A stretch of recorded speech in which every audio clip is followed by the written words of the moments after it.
So guys, good morning. Mag-aadobo tayo ngayon ng paa ng manok. Ayan, pinalambot ko muna bago ko igisa. Ayan, paminta.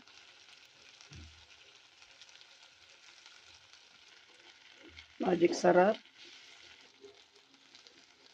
Laurel. Toyo. Soka.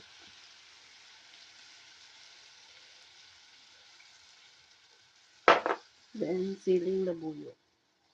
Ayan, masarap yung paa ng manok pag ano, malambot na malambot. Tapos balik natin to yung pinaglagaan natin para mas lumambot. Maglagay tayo ng oyster, ang pasarap. Okay na ang ating adobong paa ng manok. Ayan. Malambot na malambot to guys.